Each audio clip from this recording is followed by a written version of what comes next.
వార్తలు పెడుతున్నారు తండ్రి కొడుకులు మామ అల్లుడు అయ్యా బిడ్డ అందరూ. నేను అడగదలుచుకున్న మిత్రులారా, ఉట్టి మీద ఉన్న పాల కోసం కింద ఉన్న పిల్లి శాపనార్థాలు పెడితే ఉట్టి తెగుతుందా? ఉట్టి తెగుతుందా? ఇవాళ వాళ్ళు నీతులు చెప్తారు మీరు ఇచ్చిన హామీలు అమలు చేయండి అని. మరి మీరు ఇచ్చిన హామీలు 10 ఏళ్ళు అయింది. సిగ్గులేనోడా కేటీఆర్ ఏనాడన్నా ఆలోచన చేసినవా? నీ అయ్యాన్ని అడిగినవా ఎప్పుడన్నా ఇంటికి వెళ్ళి? ఇవాళ 90 రోజుల్లోనే ఇందిరమ్మ రాజ్యంలో 1,00,000 కోట్లాది ఆడబిడ్డలు బస్సుల్లో ఉచితంగా ప్రయాణం చేస్తున్నారు. పేదలకు రాజీవ్ ఆరోగ్యశ్రీ పథకం అమలు అవుతుంది. పేదలకు ఇవాళ 500 రూపాయలకే ఆడబిడ్డలకు సిలిండర్ అందిస్తున్నాం. పేదలకు ఇవాళ 200 యూనిట్లు ఉచితంగా ఇంటి విద్యుత్ ఇస్తున్నాం. ఇవాళ పేదలకు 5 లక్షల రూపాయలతోటి ఇందిరమ్మ ఇల్లు కట్టుకోనికే కాంగ్రెస్ పార్టీ పనిచేసింది.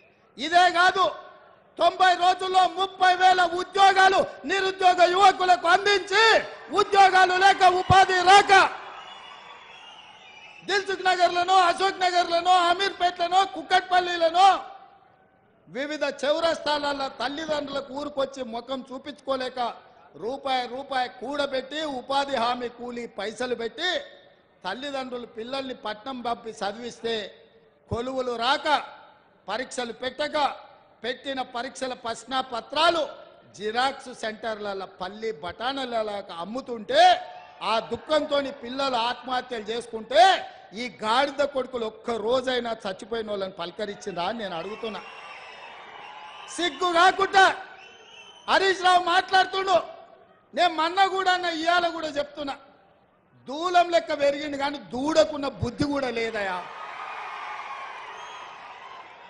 ఇక అలా బామాడుతున్నాడు. ఇక ఆయన చాలా మాట్లాడుతుడు. ఆ పేడమూతి బోడలింగానికి నేను చెప్పదలుచుకున్నా, అరే సన్నాసి, మీ ఇద్దరిని బిల్లారంగా అన్నాం. బీఆర్ఎస్ అంటేనే బిల్లారంగా సమితిరా, దొంగలరా, తోడు దొంగలరా మీరంతా. ఈ రాష్ట్రాన్ని దేశాన్ని కొల్లగొట్టిన దొంగలరా. మీ అయ్యొక్క చార్లే శోభారాజురా. ఈ రాష్ట్రాన్ని దేశాన్ని అంతర్జాతీయ స్థాయిలో పరువు తీసి కాళేశ్వరాన్ని కూలగొట్టి మేడిగడ్డ మేడిపండై అన్నారం ఇవాళ పగిలిపోయి సుందిల్ల సంకనాకడానికి పోయిందిరా. మీ పాపాల పన్నెమే. ఇట్లాంటి పాపాలు చేసి ఇలా రాజీవ్ సాగర్, ఇందిరాసాగర్ ప్రాజెక్టులు మనం కడితే సీతారామ ప్రాజెక్టు, భక్తరామదాసు ప్రాజెక్టు అని పేర్లు మార్చి 1000 కోట్లు కొల్లగొట్టి ఖమ్మం జిల్లాకి ఇవాళ తాగడానికి నీళ్లు లేని పరిస్థితులు కల్పించిన దరిద్రులారా, మీరు వచ్చి మా గురించి మాట్లాడే. ఇక మీ జిల్లాల వాళ్ళకు చప్రాసి ఉన్నాడు, ఒంటికన్ను శివరాసన్. ఒంటికన్ను శివరాసన్ ఎవరో తెలుసు కదా మీ జిల్లాల. మరి ఇప్పుడు ఆయన ఏడున్నాడో, అంతకుముందు నీలిగిండు, మన వాళ్ళ మీద కేసులు పెట్టిండు ఇవాళ. అందుకే మిత్రులారా, మీరు ఆలోచన చేయండి. బీఆర్ఎస్ బీజేపీ కుమ్ముక్కైంది. ఇవాళ వాళ్ళిద్దరు ఒక్కటై కాంగ్రెస్ను ఓడించాలని కుట్రలు చేస్తారు. బీజేపీ వాళ్ళు 9 సీట్లు ప్రకటించారు. బీఆర్ఎస్ వాళ్ళు ఆ సీట్లలో అభ్యర్థులను ఎవరిని ప్రకటిస్తలేరు. ఎందుకంటే వాళ్ళు పోయి ప్రచారం చేసుకోవాలి. బీఆర్ఎస్ వాడు కూడా 4 సీట్లు ప్రకటించాడు. ఆడ కూడా బీజేపీ వాడు టికెట్లు ప్రకటిస్తలేడు. వీళ్ళ అవగాహన ఎట్లుందో చూడండి. ఎందుకే నామనాగేశ్వరరావు టికెట్ ఇవ్వవా? ఖమ్మం జిల్లాలో ఎందుకో ప్రకటించలేదు? ఎందుకు ప్రకటించలే? నీ పార్టీ దిక్కు లేదా? ఈ పక్కలే మహబూబాబాద్లో మాలోతు కవిత గారు మీ సిట్టింగ్ ఎంపీ కదా, ఆమె టికెట్ ఇవ్వవా? ఆమెనెందుకు ప్రకటించలే?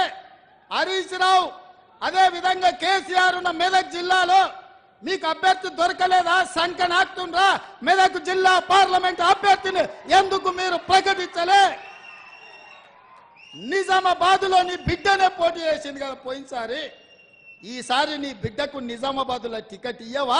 మళ్ళీ అక్కడి జనాలు బండకేసి కొడతారని నీకు అనుమానం వచ్చిందా? ఆలుగడ్డ శ్రీనివాస్ యాదవ్ మొన్నటి వరకు నీకు మంత్రే ఉండే కదా. సికింద్రాబాద్ మళ్ళీ ఎందుకు ఆయన కొడుకు ఆయనకు టికెట్ ఇయ్యలేదు ఎందుకని నేను అడుగుతున్నా. అంటే ఇవాళ కలిసి కనిపిస్తే తెలంగాణ ప్రజలు చెప్పుతో కొడతారని చీకట్ల ఒప్పందం చేసుకొని ఒకడు అలాయి బలాయి చేసుకొని మోడీ కేడీ కలిసి కాంగ్రెస్ పార్టీ మీద కుట్ర చేస్తారు. ఎందుకంటే తెలంగాణలో